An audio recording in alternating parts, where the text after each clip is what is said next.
é uma poliporácea. Pode passar. Então, esse aqui, o pigmento que ele tem, eu chamo azuleno, que tem essa estrutura química aqui. Quando a gente aperta ele, saem essas gotinhas azuis. E assim como aquele cor de laranja que aperta e sai as gotinhas verde, que é comestível, e talvez tenha outras propriedades, porque geralmente esses pigmentos eles são antioxidantes, ou são anti-inflamatórios, anticoagulantes, sempre tem alguma função importante, né? Aquele azul de metileno tem alguma coisa a ver? É extraído disso? Não, que eu Tem saiba. um parecido? Tem um apiteno e um penteno, né?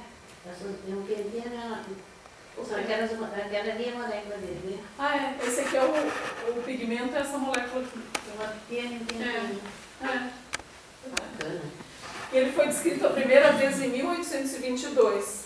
Então é um fungo micorrízico que faz micorriza aí com simbiose com vários tipos de plantas, principalmente betuláceas e pinheiros. Então vocês vão ver que esses ectomicorrízicos, esses lindos que estão conectados às raízes, geralmente vão estar conectados a plantas que não são típicas aqui do nosso clima, né? Elas são de climas frios. Pode passar. Então aqui esse é o azuleno, o creme de olhos lá, que é para retirada de manchas e tal. Então já tem uma versão comercial. Aí esse é tão bonitinho. Coisa mais linda. Parece um quiosque. Então, o interesse dele, até teve um amigo meu que desenvolveu um trabalho na Nova Zelândia com esse fungo para extração de pigmento, esse pigmento azul, lógico, para a indústria de alimentos, porque assim, é uma grande deficiência o azul, pigmento natural na indústria de alimentos, né? A gente tem os sintéticos, né? Mas natural, então assim, esses fungos têm um interesse muito grande.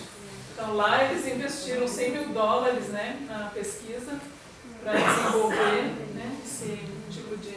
Lá na Nova Zelândia é muito comum eles trabalharem em associação com empresas, né, e já não é tão burocrático como aqui no Brasil, então logo eles, uma vez comprovados os efeitos, eles comercializam. Pode esse outro, foi encontrado aqui no Brasil, ele também é um entoloma, só que é uma outra espécie, a espécie virescens. Só que a peculiaridade dele, que chamou a atenção, é quanto aos esporos. Pode passar, assim. Eles têm os esporos cuboides, em forma de cubo. Então aqui está uma microscopia, né, ótica, que a gente vê o basídio, e os esporos que são produzidos são em forma de cubo. Tão bonitinho, diferente, né? Pode passar? Pode. Bom, da parte de pigmentos, a gente está vendo o azul, falou do azuleno, falou daquele cor de laranja, né? E também a gente tem um fungo, que é o monascus, que ele é muito conhecido na China, Japão. Eles vendem até um arroz e vendem também o pigmento nessa forma de pozinho. Esse mesmo fungo, ele produz um pigmento vermelho, laranja e amarelo. Às vezes, quando a gente extrai o pigmento do fungo, cadê o Matheus? A gente fez na aula, ele fez, vai na tua turma, não? Não, pigmento não, a gente fez a lâmina dele e a gente analisou só a célula. Ah, tá. Porque às vezes a gente vai, mede lá no espectrofotômetro, tem um determinado comprimento de onda. Mas, a depender do pH, às vezes você consegue separar no mesmo pigmento, você tem outros três. Que nem aqui tem o amarelo e o laranja. Então, quando você extrai a primeira vez, parece que tem um só, mas são vários juntos. Então, você tem condições de separar e o mesmo fungo vai estar produzindo, né, esses vários pigmentos que têm uma atividade antioxidante bem proeminente. Aqui é a cultura dele, olha. Então, aqui na cultura, quando a gente cresce, isso aqui é o pigmento que ele mesmo libera no meio de cultura. Tá vendo aqui em volta das colônias, ele já começa a liberar o pigmento. Ele fica em árvores? No chão? Não, esse é um fungo que é um mofo. Ah, um A mofo. gente não consegue... Só microscopicamente. Pode fazer. Aqui são outros dois que também estão sendo pleiteados para a indústria de alimentos, que também produzem pigmento. Esse aqui eu produzo um pigmento que é o licopeno. Licopeno que é produzido por tomate, só que esse é produzido por fungo. Muito bom como antioxidante. É produzido por esse funguinho aqui, Plaquera trispora, e foi aceito já como um novo alimento. Esse trabalho, olha, é daqui do ano passado, saiu. Então eles falam, né, dos corantes vermelhos, né, de fungos filamentosos, se eles são aptos ou não para a indústria de alimentos. Então esse licopeno fúngico produzido por esse Blackera já é considerado, né, aceito para a indústria de alimentos. O aumento do conhecimento molecular sobre o monasco permitirá o uso, né, no mundo inteiro, porque agora assim, no Oriente se usa, aqui não, né, mas a tendência é que venha para cá também. E esse outro Talaromyces, ele produz um pigmento parecido com o monascos e poderia ser uma alternativa também para a produção desse pigmento, né, em grande escala. E tem a antraquinona microbiana como substituto do carmim, que está entre os atuais graus da biotecnologia, que chama assim, nossa, seria uma coisa muito boa fazer essa produção já numa grande escala. Quer falar como extrair do carmim? Oi? Quer falar como é extraído do Quer carmim? comentar? É por uma cochonilha, né? Então aquele vermelho de carmim natural que a gente vê nos alimentos é uma hemolinfa, né, da cochonilha.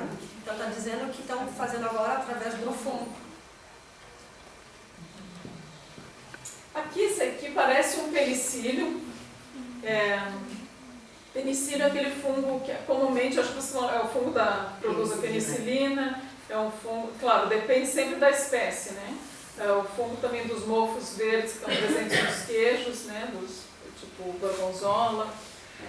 Nesse caso aqui, mas o gênero, na verdade, parece um penicílio, mas não é um penicílio. É Talaromyces, foi descrito em 1955 como o estado sexual do penicílio e produz as comas de paredes moles cobertas por hifas e produz vários pigmentos, a depender do meio de cultura que ele esteja, né, sendo utilizado para a sua produção. Aqui é do mesmo trabalho, só para mostrar as aplicações aí dos diferentes pigmentos, tanto para, sei lá, parte doces, balas e tal, para usar como corantes, né, bebidas e etc., embutidos e etc. Bom, dessa área de pigmentos, gente, é fascinante. Tem até uma prática que a gente faz nas disciplinas, busca de cogumelos para extração de pigmentos para depois testar. Por exemplo, essa paleta de cores aqui é feita só com pigmentos fúngicos. E aqui tem um livro, né, tem muito material, né, na literatura. Esse aqui é um livro falando só sobre os pigmentos fúngicos. Pode passar.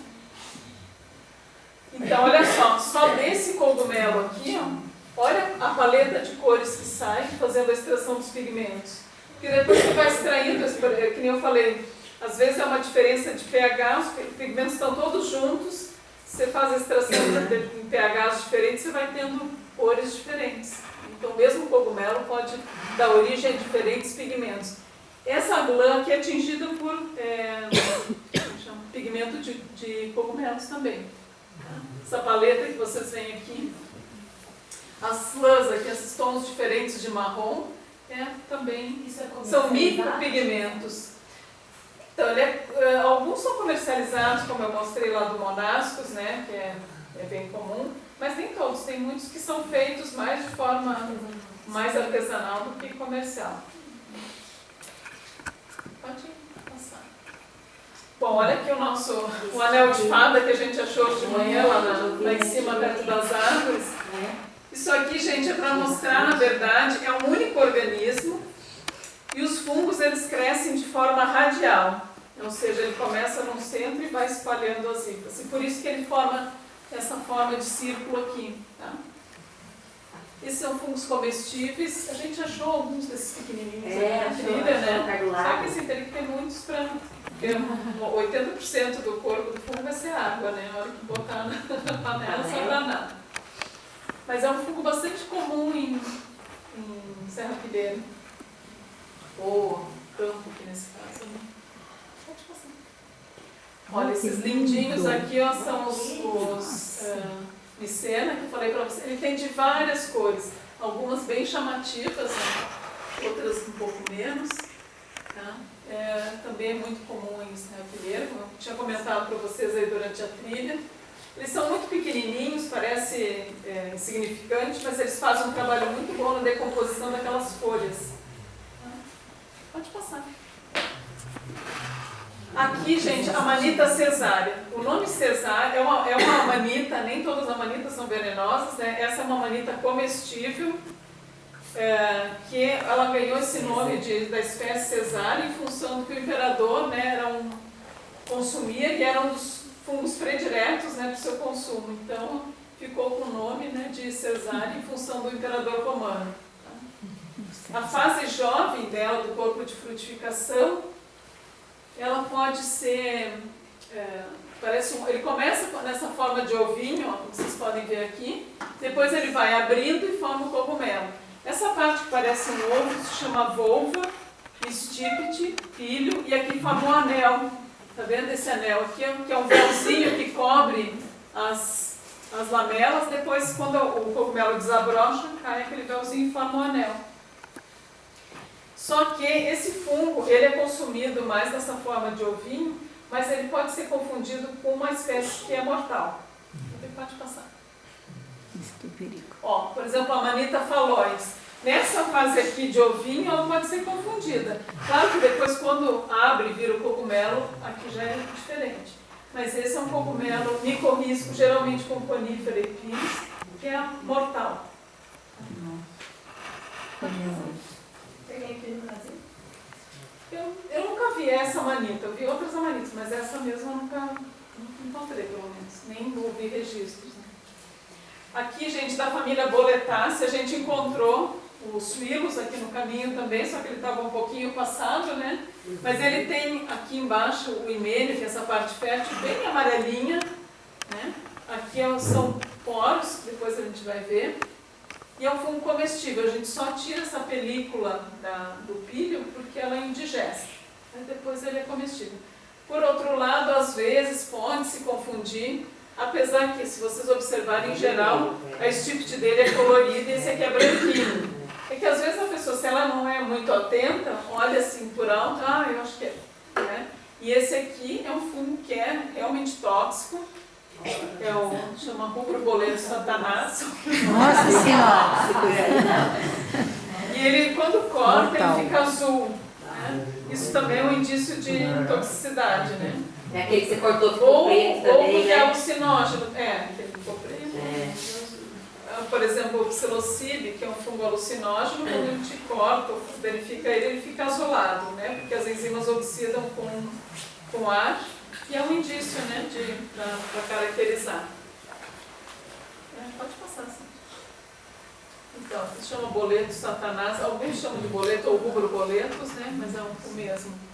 Então, especialmente quando é cru, né, aí inclui vômito, diarreia e tal, mas, por exemplo, na Itália e na República Tcheca ele é consumido. Deve ser em pequeníssimas quantidades, né, não sei como é que eles conseguem, mas alguns consomem. Então, mortal ele não é, mas é tóxico. Pode passar.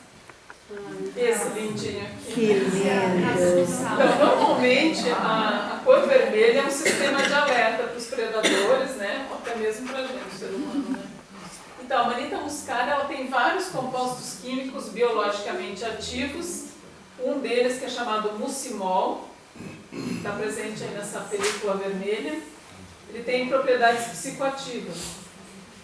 O ácido ibotênico é uma neurotoxina, que é precursor do muscimol, de modo que se consumir de 10 a 20% do ingerido, ele vai ser depois convertido nesse muscimol.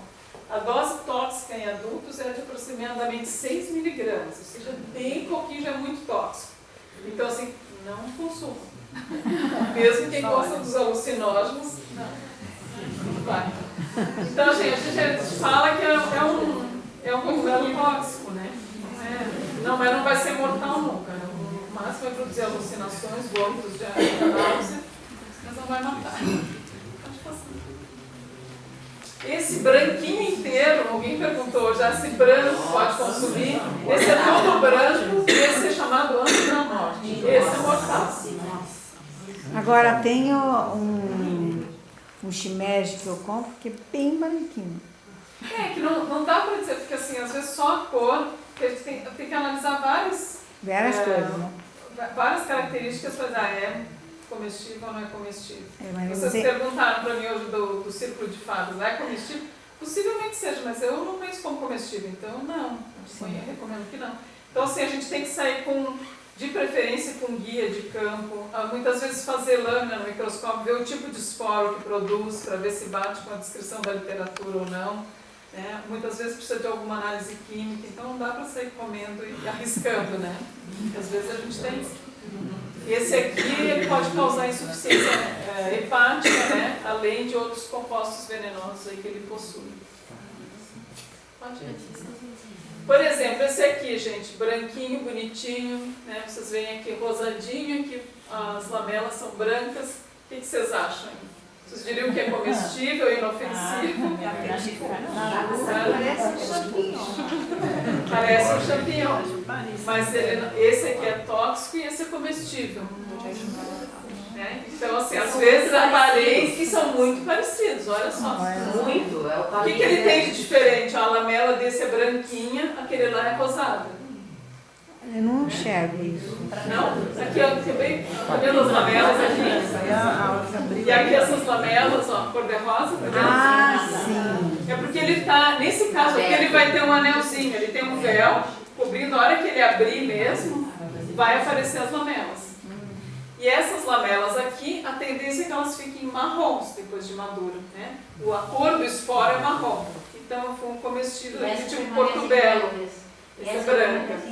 Essa branca é venenosa. Esse outro caso, gente, esse aqui é muito comum a gente encontrar aqui. Esse eu já vi, eu acho. Então, esse é muito parecido com uma espécie comestível.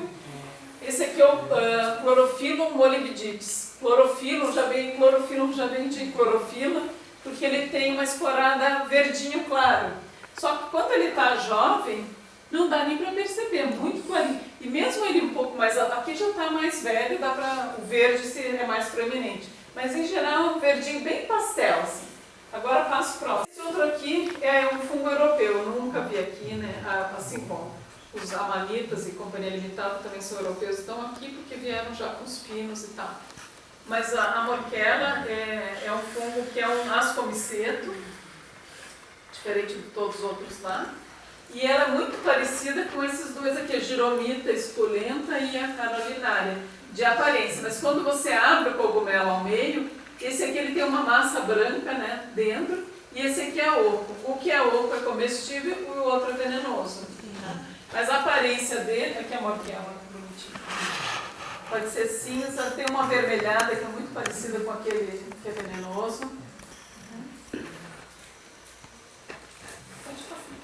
Aqui é só para mostrar que esse é comestível, os outros não. A manita faloides, gente, também é uma outra manita que é muito confundida com um fungo que é comestível. Olha a aparência, vocês diriam que são coisas diferentes aqui olhando? Parece igual. Oi, parece o mesmo, né? Esse é comestível, que é a Volvarella volvácea, que é um fungo que ele é comercial, alguns produtores fazem aqui no Brasil, mas é raro de encontrar. Eles chamam o fungo da folha de bananeira, né? Usam palha de banana para produzir. Então, é um fungo comestível, muito agradável, mas ele pode ser confundido com a Amanita phalloides, que é um venenoso, né? Considerado mortal. Nossa. E esse que eu falei para vocês, ó, olha, olhando assim a cor, olhando por alto, parece o mesmo. Esse é um Phalops, que é aquele bioluminescente que eu mostrei antes, que ele fica meio arroxeado, mas durante o dia você não sabe se ele é uma coisa ou outra, né? Não dá para distinguir. Ele é muito parecido com o Cantarelos. Porém, gente, olha como a aparência em cima, ele também é afunilado, né?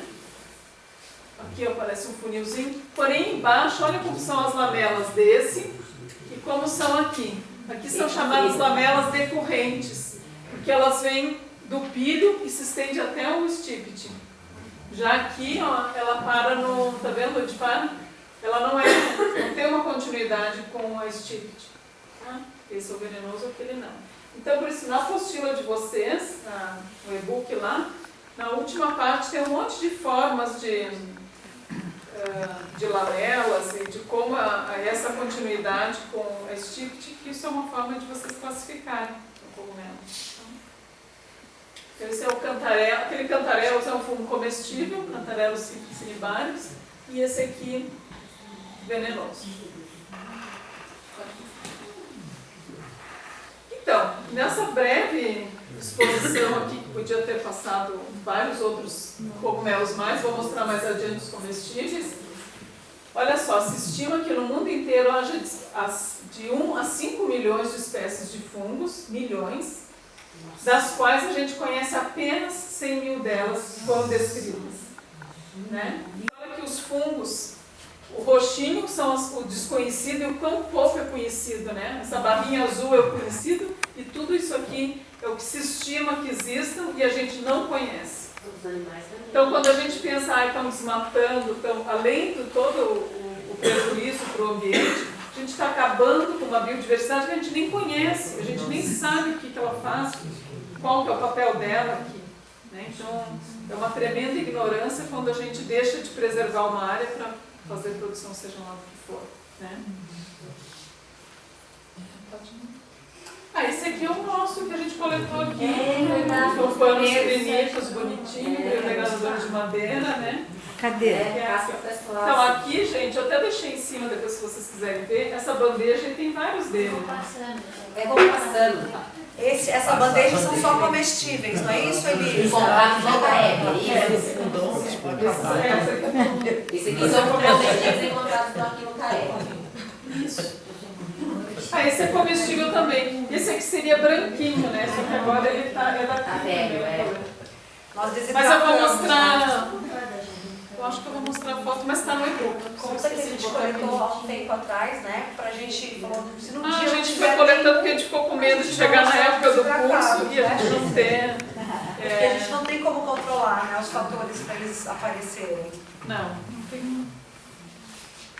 Exposta é a própria celulose. Vira um açúcar. E aqui a gente tem um micélio fúngico, né, que cresce formando essa rede e vai metabolizando, né, esses compostos até decompor completamente. E isso é disponibilizado no meio ambiente. Então, um ambiente que tem muito fungo, ele é rico em matéria orgânica. Eles transformam o solo. Na verdade, eles fazem o solo. Né, e com um solo rico você tem para a produção de qualquer coisa. Pode passar. Aqui é a serrapilheira, né, que tem aquelas funguinhos que são tão importantes. Pode passar, sim, por favor. Esse acúmulo de folhas. Esse é um marasmo que a gente encontrou aqui alguns. Depois eu mostro para que são esses pequenininhos. Mas esse é o marasmo amazônico, que ele tem essa coloração, né, petipoá mesmo. Pode passar. Aqui tem alguns que eles são os principais decompositores aí dessas folhas, são esses pequenininhos que parecem insignificantes. Né?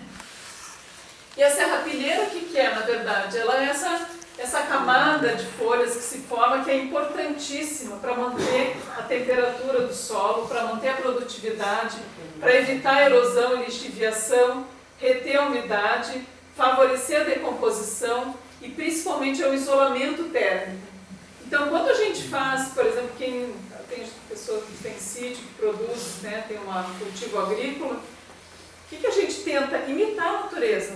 Não vai inventar a roda, né? A gente já é perfeita a natureza, a gente não tem, mas a gente só precisa entender como ela funciona, que isso já é um trabalho para a vida inteira, né?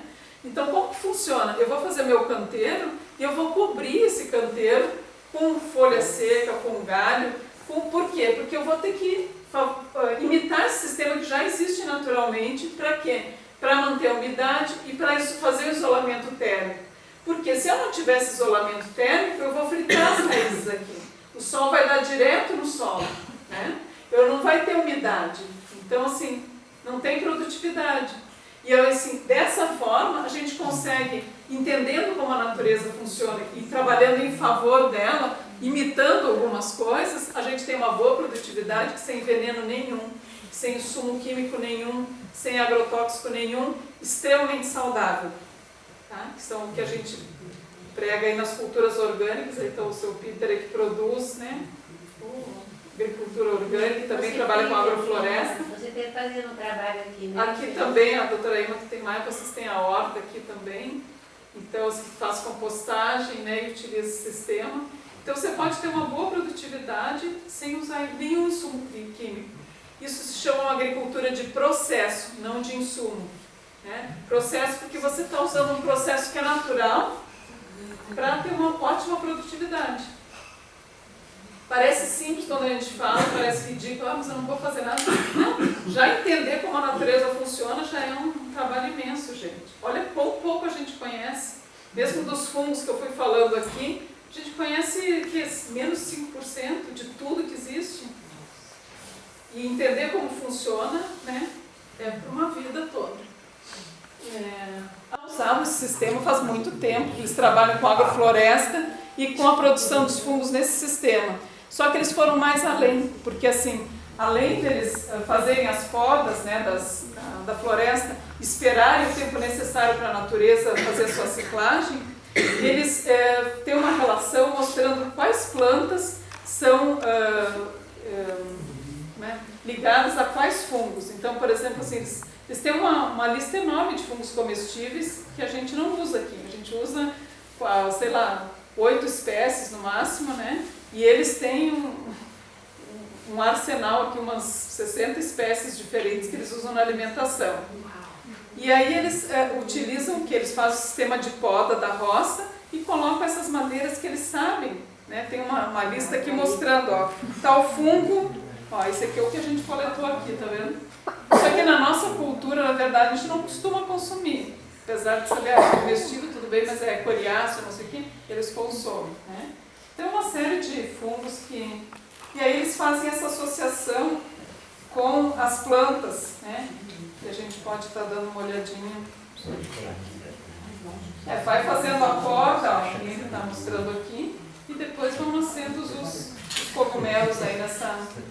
Madeira. Aqui, gente, ó. Tá vendo que eles... Vai fazendo um desenho, que madeira corresponde a qual cogumelo comestível. Né? Então, é muito bacana isso. E esse conhecimento, na verdade, isso é uma valorização da nossa cultura.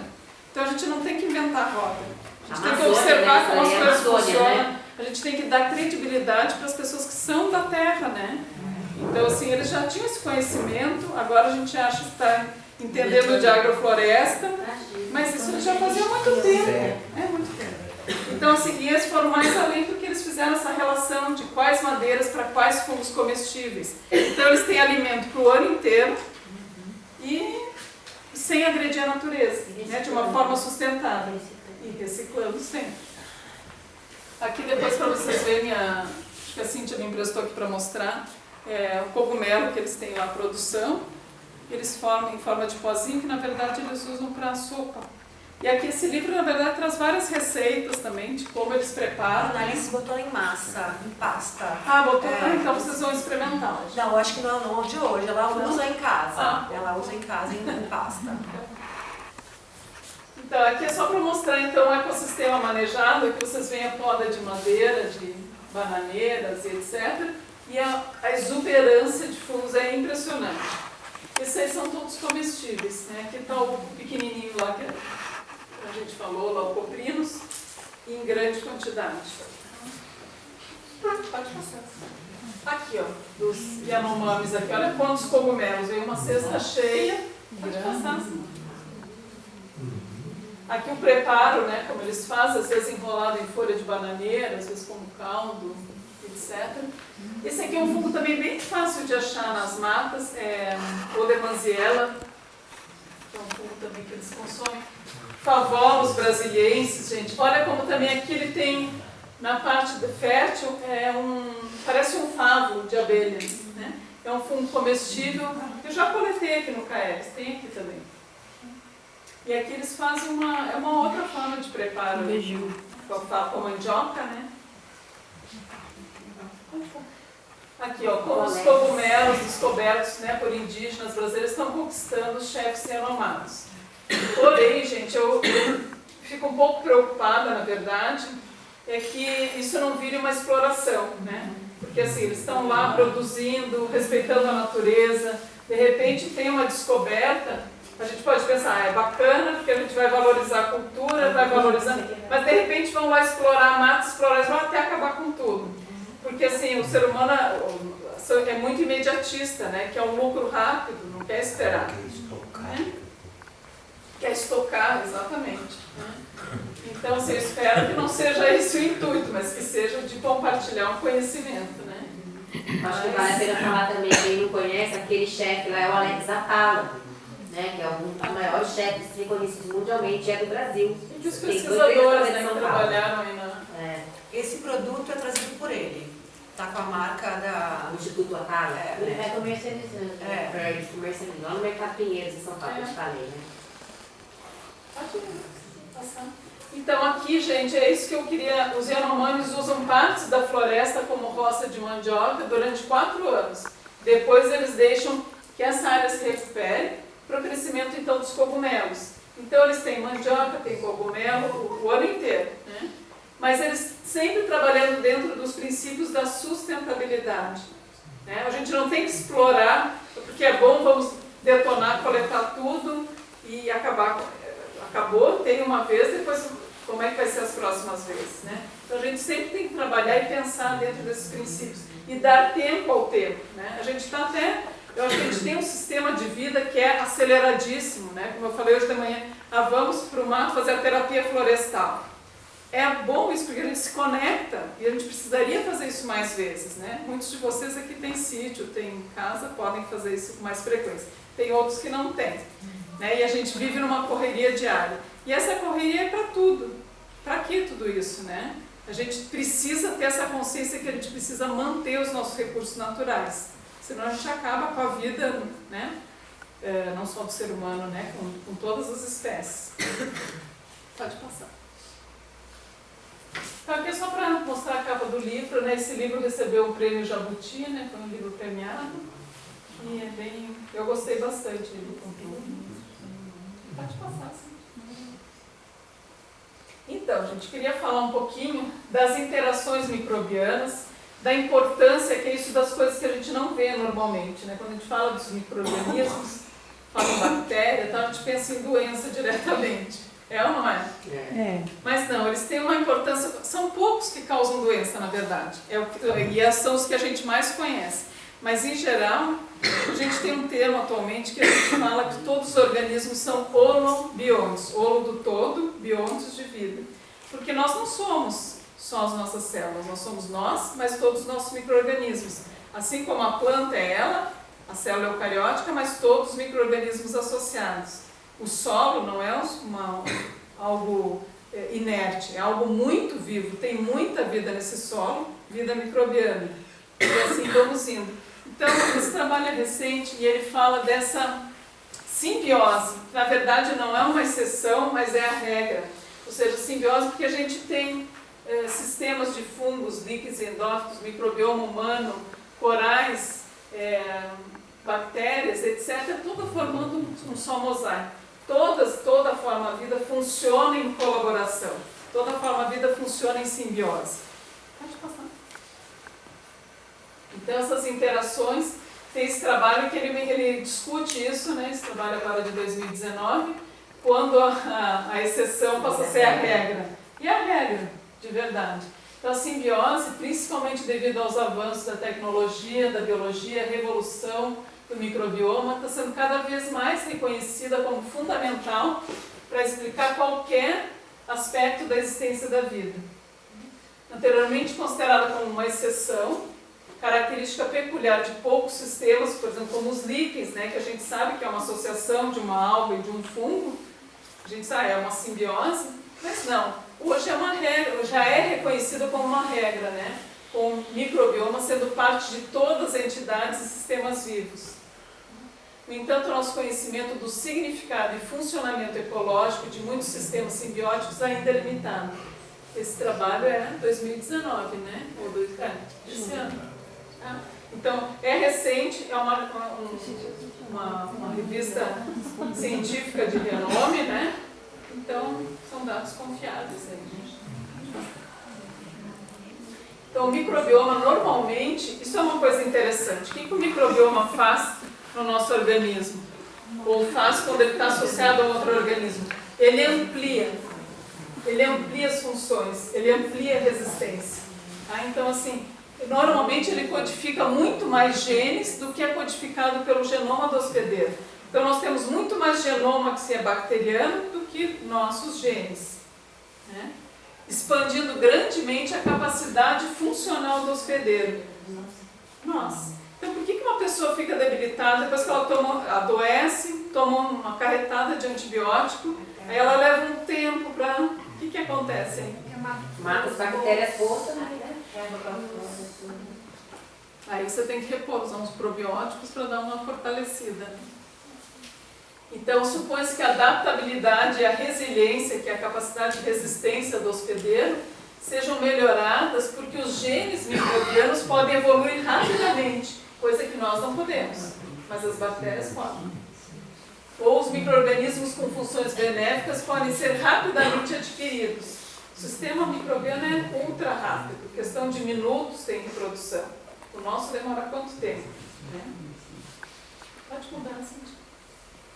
Então, assim, nós somos um com nossos micro-organismos. Essa visão, uma pessoa a gente tem em volta, né, no ambiente aqui a gente tem vários, e no nosso organismo a gente tem 10 vezes mais micro-organismos do que células eucarióticas. Pode passar. Então, essa figurinha, eu já vou chegar de volta nos fungos, mas a gente vamos imaginar que a beleza dessas associações. Esse trabalho, que é de 2016, ele fala já aqui dos holobiontes, né, que nós somos um com a nossa microbiota. Só que aqui a gente fala que o hospedeiro e todos os micro-organismos simbióticos, incluindo aqueles que afetam o fenótipo, que é a aparência, né, do holobionte, eles coevoluíram juntos. Então, tem alguns micro-organismos que já estão junto com a espécie faz muito tempo. E esse trabalho é fabuloso, e assim, a gente tem assim, o orgulho de dizer que um grupo de brasileiros de 14 lugares diferentes participaram dessa pesquisa, que foi capa da Nature. O que eles fizeram?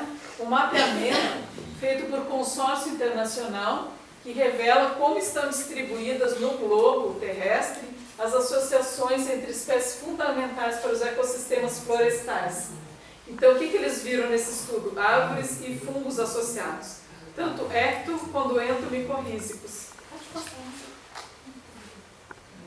Então, aqui, gente, ó, o AM seriam os micorrizas arbusculares e os EM, os micro-organismos que são ectomicorrízicos. Então, os ectomicorrízicos são esses que a gente foi coletando hoje, que crescem por fora.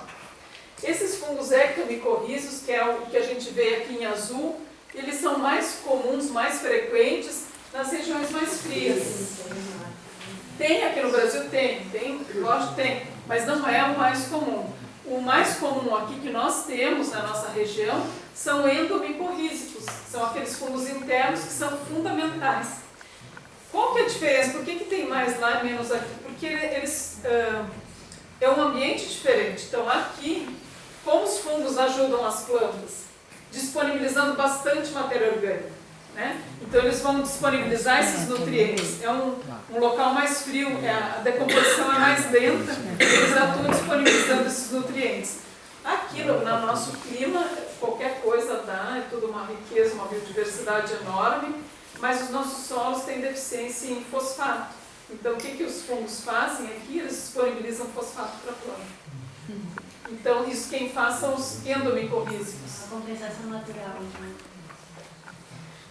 Então, assim, por isso quando a gente fala de manter determinadas vegetação, tem a ver com o tipo de ecossistema. Não é à toa que lá no frio tem um pinus, até a forma dele, que é desse jeito, é para que a neve seja escorrida, e as nossas árvores são de copas largas para captar bastante sol, né?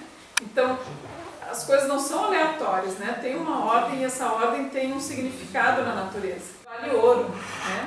A gente está buscando recuperar o planeta. Então isso é fantástico. Tá?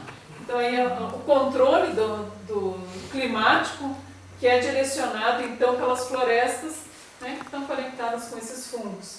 Tá? Foi uma colaboração de mais de 200 cientistas de diversos países, incluindo 14 diferentes regiões do Brasil, Suíça e Estados Unidos participaram, formando então uma base dos dados da Global Forest Initiative, que contribuiu com 1,1 milhão de árvores, de 28 mil espécies em mais de 70 países. Então, é um estudo maravilhoso, graças à tecnologia, né, que a gente tem atualmente. Foi possível fazer esse mapeamento. Quer dizer então, o que... mapeamento é do subsolo, para saber quem está no subsolo. Então, aquela parte mais quente lá não tem? Não tem Ali no frio. Brasil, por exemplo?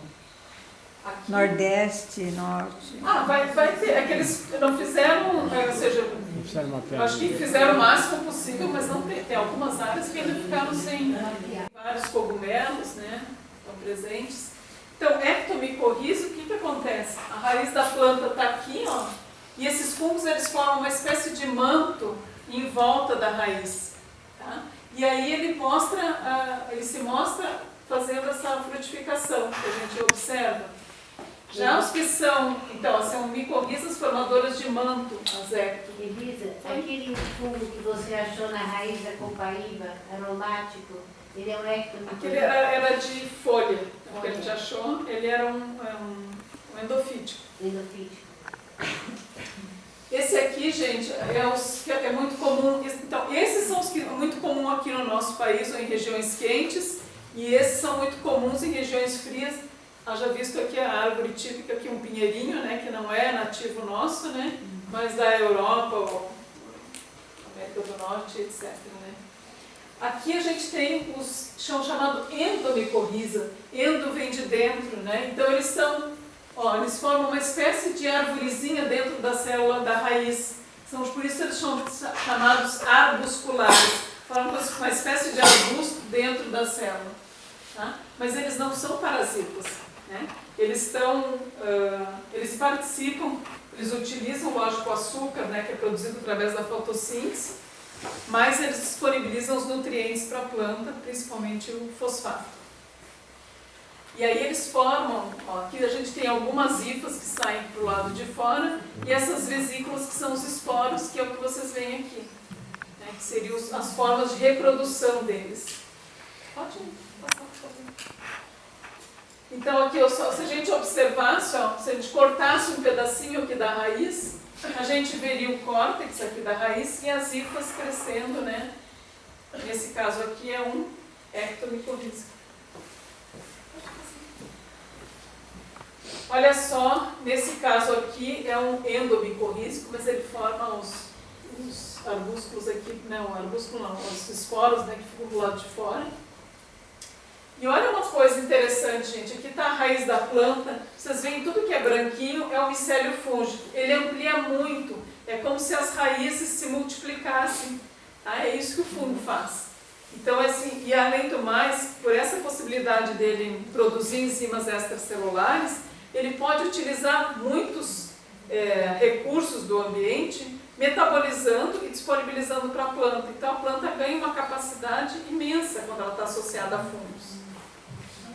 Aqui, o que vocês veem aqui, é micélio fúngico. Então, parece uma teia de aranha, né? Mas é uma dinâmica com o ambiente, produzindo enzima, absorvendo, se autonutrindo e nutrindo as plantas, que é impressionante. E aqui, só para mostrar de uma forma esquemática, por exemplo, aquele fungo comestível morquela, ligando plantas diferentes, né? Então ele forma, parece umas mãozinhas que vão dando as mãos e vão crescendo, né?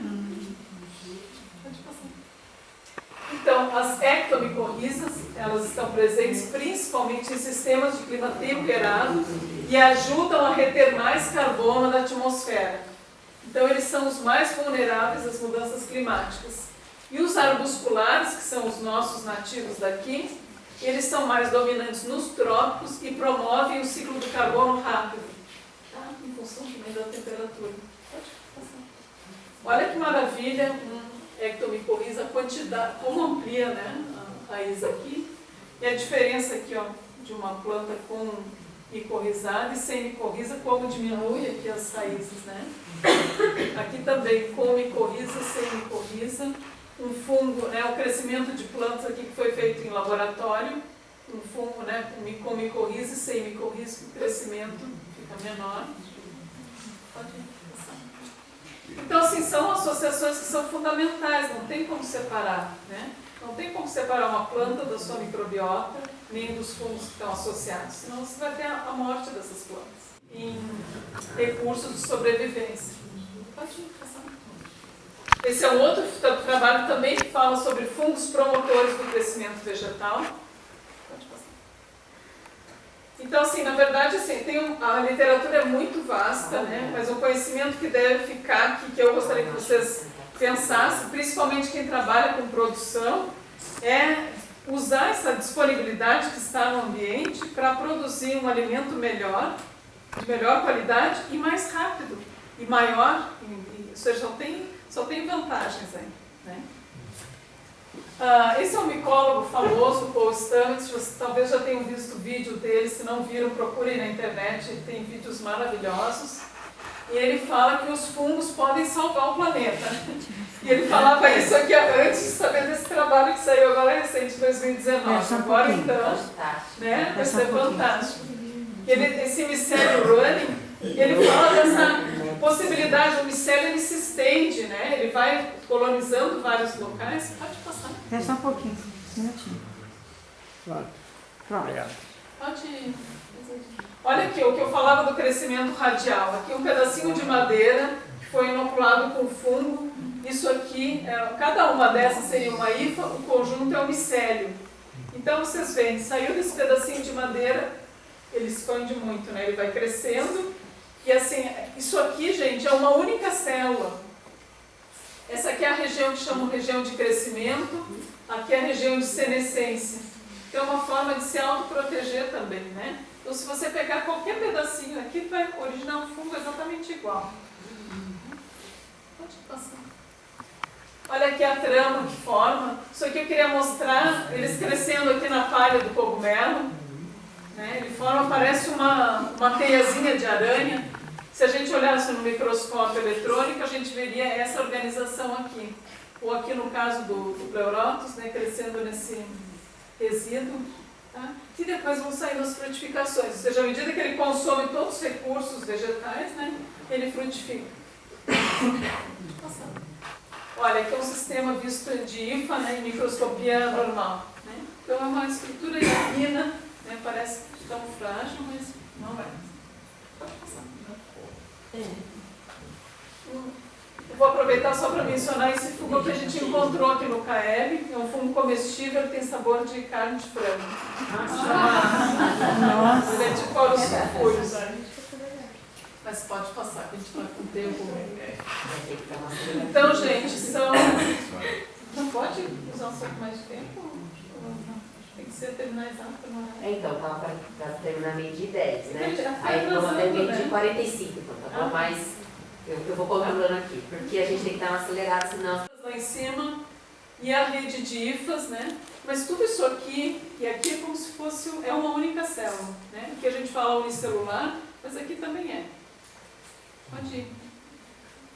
Então, só para mostrar rapidamente aqui uma hifa da célula eucariótica, essas vesículas que eles têm na ponta são onde estão as enzimas que são excretadas para o meio para metabolizar os compostos.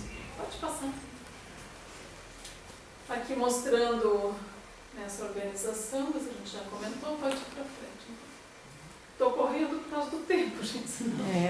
Então, nutrição absortiva, a temperatura ótima deles, temperatura em torno de 10, né, de 10 graus, ou de 25 a 30, no máximo 40. Tem algumas espécies que crescem acima de 50 graus e algumas que crescem abaixo de 0 graus. pH em geral, pH ácido. A maioria dele, a grande maioria é aeróbio. Tem alguns anaeróbios facultativos, por exemplo, a levedura, que faz o pão, cerveja, é um anaeróbio facultativo. A luz é desnecessária, né, para o crescimento somático, pode ser às vezes importante para a indução de estruturas reprodutivas, ou orientação de esporófilos para descarga de esporos. Aliás, tem uns casos bem interessantes aqui para vocês, aqui não dá tempo de falar. Os fungos são quimio-organotróficos, saprofitas na grande maioria, que são aqueles que degradam matéria orgânica morta. Alguns são parasitas, né? Todos eles, né, pode-se dizer que são a maioria simbiontes, e alguns são predadores. Bom, aqui o material em decomposição, aí mostrando o morango, que aí do lado dá para ver com maior detalhe. Pode passar. Aqui a cândida, né, a levedura. As hifas, às vezes, elas têm esses septos, né? Mas isso não são células separadas, são células que têm comunicação uma com a outra, ou às vezes não tem septo nenhum, chamado hifa cenocítica. Pode passar, questão de diferenciação.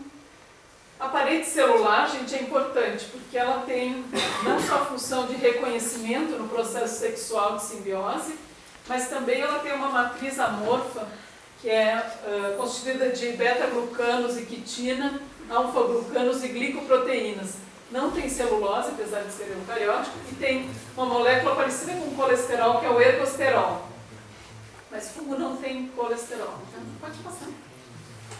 Aqui é um desenho esquemático mostrando essa parede celular com ergosterol, né? Pode passar para frente. E a gente vai falar das beta-glucanas que estão presentes aqui na parede celular dos fungos, e que tem muitos trabalhos na literatura falando sobre a importância como imunomoduladores e muitas vezes com propriedades anticancerígenas. Pode passar. Né, que tem uma molécula, uma beta-glucana é um açúcar, na verdade, tá? Mas é um açúcar que tem uma atividade biológica importante. Tá? Esse aqui é o Agaricus blasei, que atualmente se chama Agaricus subfracens, que ele tem propriedades benéficas à saúde, que pode ser desde atividade imunomoduladora, antioxidante, hipoglicêmica, anti-inflamatória e anticancerígena. Esse que é o cogumelo do sol, então, né? Esse cogumelo do sol. Isso aí. Mas todos têm ou não? Essas propriedades? Não, é assim, alguns vão ter mais, outros menos. Mas todos têm. Vão ter propriedades. Os beta-glucanos, sim. Shiitake tem bastante, né? Eu estudei isso daí. Shiitake tem muitas propriedades de beta-glucano anticancerígeno. Pode passar. Então, aqui só para mostrar, gente, alguns trabalhos da literatura mostrando como imunoestimuladores, ele estimula o sistema imune, ele tem alguns testes com diferentes tipos de câncer, então eles são anticancerígenos, antimetástases. Gosto de perguntar, quando cozinha não perde o... Então, acho que depende do como, eu acredito que não, porque ele vai estar presente aí na parede, assim, esse composto. Porque normalmente quando você vai usar como um tratamento, por exemplo, você vai comprar o produto já, né, por exemplo, já extraído. Em pó, mas se não, ele vai ter as propriedades. Às vezes pode ter diminuído um pouco, mas essencialmente você vai ter essas propriedades lá. Porque eu gosto muito de shiitake, shimeji, mas é de só não cozinhar em fogo alto, a minha nutróloga fala.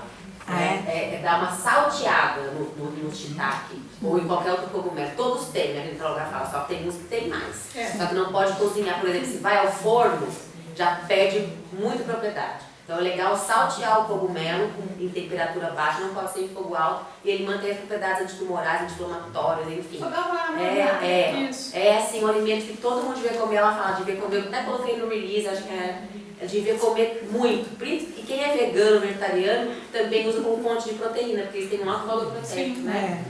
Pode passar. Gente, esse maravilhoso aqui que eu quero falar na parte de alimentos, né? É o erício, que é o que eu falei para vocês, parece um ursinho polar. Ele é fofinho mesmo. Tá? E ele é de fácil produção, é comestível e tem propriedades medicinais importantes. Além dessas que eu falei, ele também é preventivo de Alzheimer, é o que está sendo estudado agora. Tá? Erício. Ele não é brasileiro, mas se produz aqui. Erício. O Ganoderma lucidum também é medicinal, que é a produção aqui se faz em grande escala. Aqui é a produção de antibióticos por fungos, aqui tem um penicillium. A gente conhece a penicilina, mas tem muitos outros antibióticos que também são produzidos por esse gênero de fungos, mas espécies diferentes. Tá? Então, só para mencionar as propriedades. Pode passar. Pode passar. Uma das organelas, eu nem vou falar, uma célula eucariótica vão ter todas as organelas aí. Pode ir. Gente, isso aqui é interessante, foi o que eu falei no início da palestra. Esse é um fungo que olha, tem 61 árvores que haviam sido colonizadas por esse mesmo fungo. Uma distância espaçada uma da outra de 3,8 quilômetros. Ou seja, o mesmo fungo, mesmo numa distância muito grande, ele percorre, é aquele micelium running lá que o Paul Stamets fala. E a idade dele, até 8.000 anos de idade, ou seja, um organismo antiquíssimo que está aí no solo. É impressionante isso, né? Pode passar. Olha aqui ele, na floresta. Que lindo. E esse aí tem alguma função comestível? Na verdade, ele é considerado um fungo patogênico aqui para a floresta. Ele é lindo, mas não. Foi patogênico para a floresta, mas para o ser humano teria alguma... Não é comestível. Não, e não é farmacológico. Não sei te dizer, na verdade. Ele é sempre identificado como um fungo causador de problemas florestais. Pode passar. Olha, aqui onde ele está presente aí nos círculos, né? Cobrindo, então, nesse caso aqui, 2.800, né? Na floresta e tal. Nesse caso, ele tinha 2.400 anos de idade. Pode passar. Ele é maior que a barreira de corais. Quando os silvicultores cortam uma árvore infectada, encontram micélios brancos, extraem e carboidratos da árvore para alimentar o fungo. Então, é um fungo fitopatogênico. Ele é lindo, mas ele acaba com a floresta. Pode passar. Então, eles se reproduzem, os fungos, tanto de forma sexuada, quanto existe a forma sexuada. Por exemplo, só produz cogumelo quando ele se reproduz sexuadamente. Se ele for assexuado, não produz esses cogumelos que a gente vê aqui. Tá? Como é que essa reprodução... Pode passar. Esse aqui seria uma assexuada. Por exemplo, a assexuada está presente o mofinho lá do fungo azul, que é um pericílio.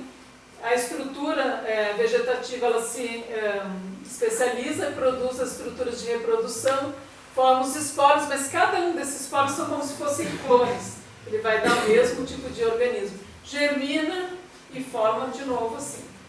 Quando tem combinação genética, como no caso aqui dos cogumelos, a gente tem esporos diferentes, que são representados aqui de cores diferentes, se unindo, formando então uma hifa dicariótica binucleada, para formar então o micélio terciário dicariótico e originar então os basídeos que vão dar origem a esse núcleo diploide, depois da cariogamia, que é essa união dos núcleos. Então aqui a gente tem bastante diversidade e muita chance dos cogumelos se manterem nos ambientes. Então a reprodução sexuada é importante para manter a diferenciação, a diversidade. Pode passar. Bom, a classificação, né, a gente tem 7 classes aí de fungos. Os que a gente mais encontra por aí são os basidiomicetos e ascomicetos. Pode passar. Dos líquens, eu acho que eu só vou mencionar o que está aqui, porque senão não vai dar tempo. Mas aqui, ó, a gente tem os líquens, na verdade, são as associações entre uma alga e um fungo, né? Então, o fungo é chamado de micobionte e a alga ficobionte. Os fungos que formam os líquens são a grande maioria ascomicetos, 98%, sendo o restante basidiomicetos. E as algas envolvidas nessa associação são as clorofícias, bactérias como cianobactérias, também podem estar presentes, eu vou mostrar para vocês. E os líquens eles podem ser do tipo crostoso, que forma uma crosta, folhoso, como nesse caso aqui, ou fruticoso. Pode passar. Bom, isso é só para mostrar o talo crostoso. Pode continuar. Aqui, ó, esse aqui, ó, que é muito comum, que a gente encontrou vários aqui, bem vermelhinho, que é o Cryptothecia. Ele é um fungo que só existe em locais de qualidade do ar excelente. Tá? Então, tá ótimo. Esse vermelhinho que vocês veem aqui. Esse também nós encontramos aqui, né? Que é o... Então, aqui tá bom. É ótimo. Bom, boa qualidade. Por que você falou em alga? Alga não é marinho? Olha, tá vendo? Então, é uma associação simbiótica. É a forma, uma alga, ela é possível estar nesse ambiente terrestre porque ela está associada com o fungo. O fungo vai formar essa rede onde a alga vai ficar associada. Então, a alga vai fazer a fotossíntese e vai transferir para o fungo esses açúcares. E, em troca, o fungo ele mantém a alga nesse ambiente terrestre através dessas hifas e disponibiliza os nutrientes também que ele pode retirar da própria ou da casca de árvore. No caso dos líquens que estão em cima de pedras, por exemplo, os fungos conseguem extrair os minerais dessas pedras. É que eu achava que a alga só fosse de mar. Não, os líquens têm algas associadas. Então, esse organismo que a gente vê aqui, ou mesmo aquele vermelho, são associações de algas e fungos. Agora o cinza significa o quê? Porque o vermelho eu sei que é... Esse gênero aqui, que faz fotossíntese e fixa nitrogênio. E os basidiomicílios que dão essa sustentação e a retenção de umidade. Lá em Porto Alegre eles têm um trabalho feito com biomonitoramento da poluição utilizando líquens.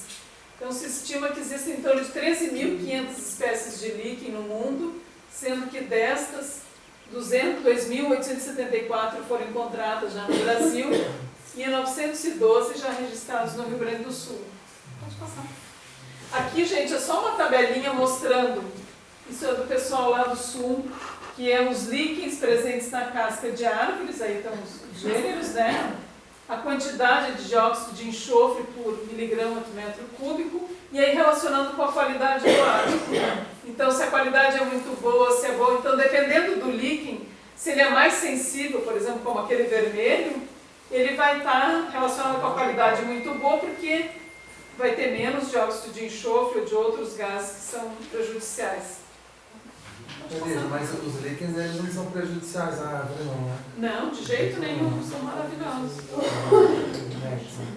São só benefícios também. Tem muitos benefícios também, além de terem relacionados com às vezes eles são os colonizadores primários de um determinado ecossistema, são os primeiros que chegam, associadas umas às outras, né? E essa rede que está aqui são os fungos. Quem faz essa conexão entre as plantas são os fungos. Tá? Sendo ele ecto ou endomicorriza, todo mundo faz essa... Pode passar.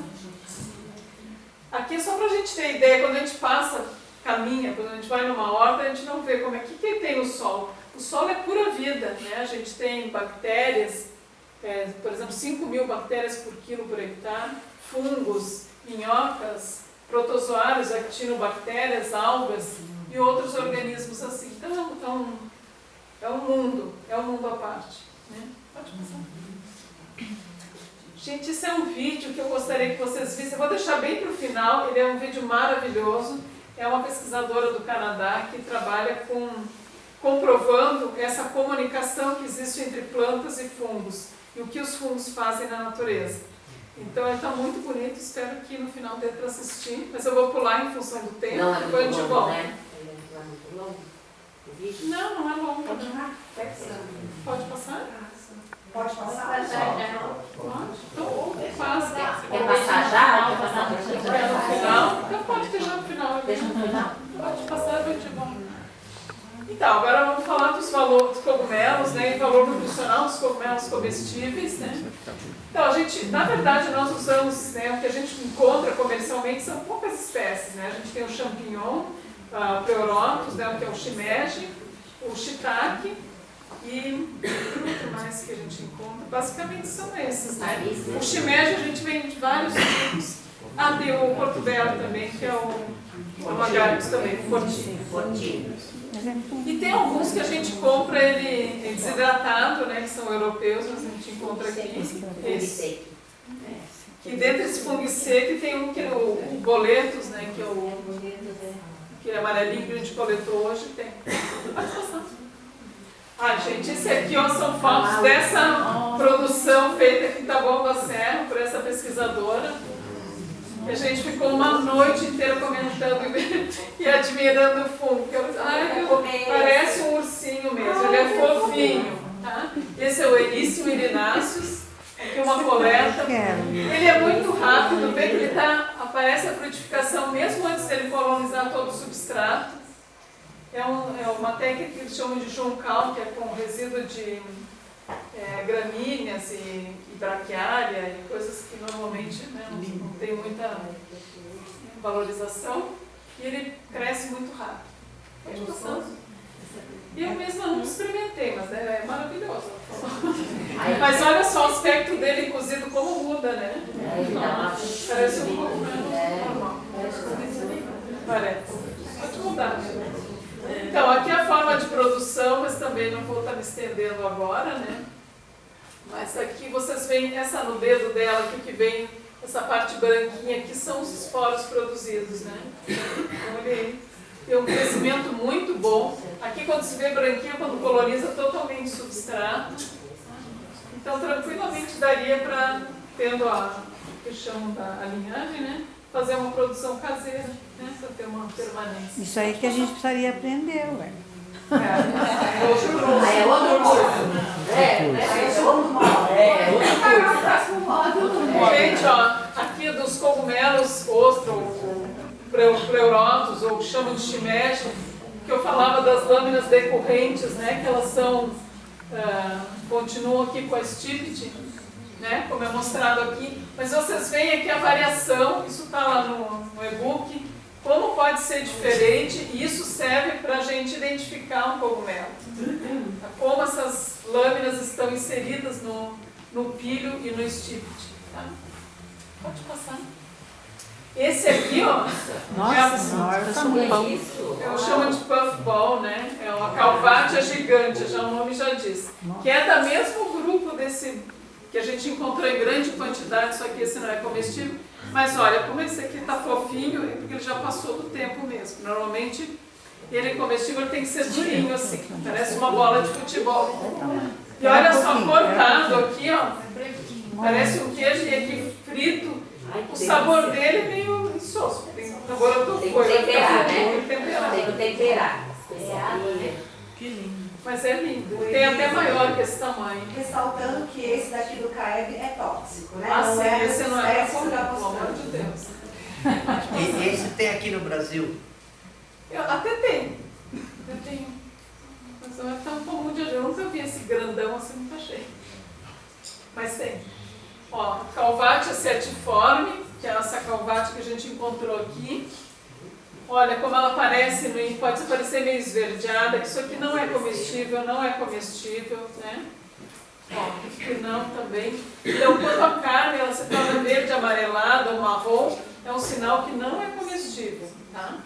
Então, não pode consumir. Esse aqui, mesmo pequenininho, a massa dele é escura, tá?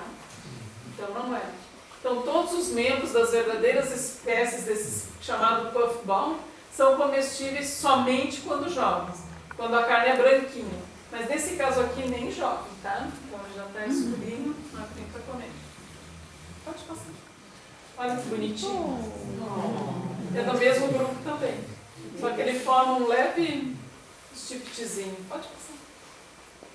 Aqui, vocês devem reconhecer, são os shiitakes produzidos em toras, né, de madeira, que logo os produtores trouxeram para o Brasil e começaram a cultivar. Eles eram feitos em toras de carvalho. E depois eles substituíram, né, porque não tinha condições de manter, plantar carvalho, colher, fazer. E aí eles já crescem em substrato, em serragem, em outros compostos. Tem os produtores de cogumelo aqui os participantes aqui, a Estrada Protetora, tem mais gente, o pessoal lá de Monteiro. Tem que fazer com substrato, né? São produtores. Manter, né? Pode passar. Ó, esse é pelo nome diz falos impúdicos, porque ele parece bem falho. Esse fungo, gente, ele é comestível, mas ele tem um cheiro como uma calvátia, um cheiro horrível também. Até lembra bem condizente. Mas olha que lindo, olha. É muito lindo. Tem uma que olha, parece umas noivinhas aqui, né? Olha, mas olha aqui o inseto, é comestível, mas o cheiro dele também atrai insetos, é um cheiro bem forte, difícil. Pode passar. Cogumelo lagosto, lembrei desse camarada que falou queria um fungo com gosto lagosta, de camarão, tem uma lagosta. Você não vai falar da curiosidade anterior? Afrodisíaco. Aquele anterior tem, além de ter aquela forma, tem uma propriedade que ele é afrodisíaco. Que tem Esse cogumelo lagosta aqui, gente, é o Hypomyces lactifolia. É um cogumelo, mas na verdade ele é um parasita, né, de um ascomiceto que cresce em cogumelo. Então, o fungo parasitando o outro.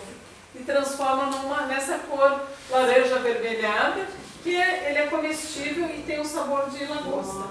Nossa, isso é bom, hein? Delícia. Pode ir.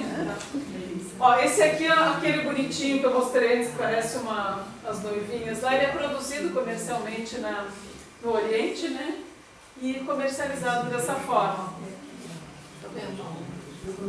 Ele é um fungo comum no bambu. Lembra que eu falei na trilha aqui que no bambu a gente encontrava umas bolinhas brancas? Esse fungo ele começa com uma bolinha, depois ele cresce formando, parece aquele véuzinho. Quando ele está maduro, é que não tem condição de comer porque o cheiro é insuportável. Então ele comenta quando ele está bem jovem. Pode passar. Olha que coisa mais lindinha isso. E olha aqui no bambuzal. O panda é bem chinês mesmo. É muito lindo. Aqui eles fazendo sopa, assim. Aqui, ó. Que lindo. E vendem também assim, empacotadinho. Bacana. Pode passar. Olha, essa aqui é a produção industrial dele, ó. Imitando o ecossistema, né, natural. E aí a gente tem a produção, comercialização, eles vão coletar, né, com uma cestinha, bonitinho para não machucar, né, o cogumelo. Pode passar. O lacária, ele a gente já coletou, até hoje a gente coletou um aqui comestível, só que só tinha um, né? Esse é o lacária ametista, porque a cor dele é cor de ametista. Então, tecnicamente ele é comestível, né? Ele não é considerado uma boa opção para comer, especialmente, né, porque ele nasce em solos poluídos e pode acumular, e os fungos são extratores, né, de compostos tóxicos. Então ele limpa o ambiente, mas acumula nele. Mas o que a gente encontrou aqui era um fungo micorriza que é comum encontrar em mata de pinos. Pode passar. Então, assim, de valor nutricional, dessa figura a gente pode ver aqui o que está em maior aumento é o que mais se destaca. Então, eles não têm colesterol, são fontes de vitamina D, estimulam o sistema imune, são fontes de polissacarídeo que estão presentes na parede celular desses fungos, fontes principalmente de vitamina B, o complexo B, cálcio, potássio, são baixos em gordura, magnésio, anti-inflamatório, anticancerígeno, inibe a liberação de histamina, né, que é os processos alérgicos, né? Então, tem antialérgico. Então, assim, é uma série de benefícios que a gente tem, né, desses organismos. E fornecedor de fósforo, que é importante para nós. Também. Então aqui, gente, esse trabalho de 2017, ele fala, né, os cogumelos são conhecidos por ser fonte de nutrientes como vitamina B, vitamina B2, D, selênio, cobre, potássio. Além disso, eles apresentam níveis de glutationa que estão relacionados com os níveis de ergotineína. Essa glutationa é um antioxidante hidrossolúvel e a ergotineína é um aminoácido que ocorre naturalmente em alguns micro-organismos, como actinobactérias, cianobactérias e certos fungos. Então, assim, os níveis de glutationa e ergotineína em cogumelos são maiores dos que foram encontrados em outros alimentos. Então, serve como uma fonte excelente de antioxidantes. E o antioxidante não é só anti-envelhecimento, né? Ele protege as células de várias doenças, né? É fantástico, né? Esse poder dos cogumelos como antioxidante. Então, nesse trabalho aqui, que é recente, né, de 2015, ele fala, uma revisão sobre vários artigos, mostrando que o consumo de cogumelos comestíveis é um instrumento poderoso de manutenção da saúde, longevidade e qualidade de vida. Os benefícios antioxidantes para a saúde são observados nos cogumelos, eles parecem ser uma razão adicional para o uso tradicional como um alimento de iguaria popular. Então, realmente, assim, ó, manutenção de saúde, longevidade e qualidade de vida, né? E é uma fonte muito bacana para as pessoas que são ou vegetarianas ou mesmo as veganas, né? Aqui esses dados são da Associação Nacional de Produtores de Cogumelo, é bem recente, mostrando a produção mundial de cogumelos e a nossa produção mundial, nacional. Né? Então, gente, eu não sei por que houve uma queda aqui em 2015, talvez por alguma condição, eu não sei. Mas aqui vocês veem que é uma crescente, agora que aumenta também, Quando eu participo, na medida sempre do possível, né, dos congressos internacionais aí de cogumelos comestíveis. Inclusive, em 2017 foi feito aqui em São José. Eu organizei junto com uma outra produtora, acho que a maioria quem é produtor de cogumelo conhece, que é a Fernanda Bueno. E nós organizamos aqui em São José. Teve muita gente e nós, assim, a ideia sempre que a gente tenta passar é o consumo de cogumelos in natura, tá? Porque eles são mais saudáveis. Por exemplo, os que a gente compra em conserva, muitas vezes dependendo da procedência, por exemplo, os que vêm da China, naqueles galões, sai barato e tudo mais, mas eles são preservados em compostos que normalmente não têm um controle, né, da quantidade. Então, compostos que são cancerígenos, né? Então, assim, o ideal sempre é consumir fresco. Então, assim, basicamente é isso, mas eu acho que tem mais 2 slides aqui só para mostrar. Aqui é uma IFA crescendo, né? E como ela está indo, né, no solo e no substrato, né? Parece um bicho. É lindo. Nossa, e um outro, acho que é mais um só. Que eu acho que é o recado, né? A tarefa que enfrentamos hoje é entender a linguagem da natureza e que a gente possa interagir com a natureza de uma forma, se sentindo parte dela e não donos dela, né? Eu acho que essa é a grande diferença. Porque uma vez que a gente sinta parte, a gente vai conseguir preservar, utilizar os recursos. A natureza é muito abundante, ela é muito generosa. Então é só a gente entrar nesse fluxo, né? A gente não precisa explorar, exterminar, dominar para poder competir com o outro, né? A ideia de competição não existe na natureza, né? O que existe é colaboração. Então acho que esse é o recado, né? E os fungos aí são um exemplo típico aí de processos colaborativos, né? Tanto com o meio, né, onde eles estão inseridos, seja no solo, seja como biodegradadores, seja, né, ligados ao nosso organismo ou a presença deles, né, na alimentação. Vocês veem quantos benefícios podem trazer. Então, eu não sei se pode dar tempo para passar o vídeo.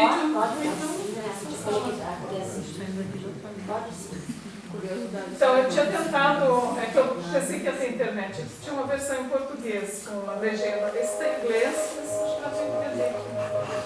Quem apaga tudo tá bom assim, gente? Realmente vai apagar, né? Tá bom. Vídeo que mais ou menos resume, né, o que a gente estava falando aqui ao longo desde que a gente saiu, né, para a nossa observação e coleta até agora no final. Mas essa associação que é tão fundamental para a manutenção das florestas, para a comunicação, para a manutenção de todos os recursos, né, que a gente tem. Eu queria deixar disponível, não sei se vocês ficaram com dúvidas, acho que a gente tem um tempinho a mais para esclarecer algumas dúvidas. Se alguém quiser perguntar alguma coisa,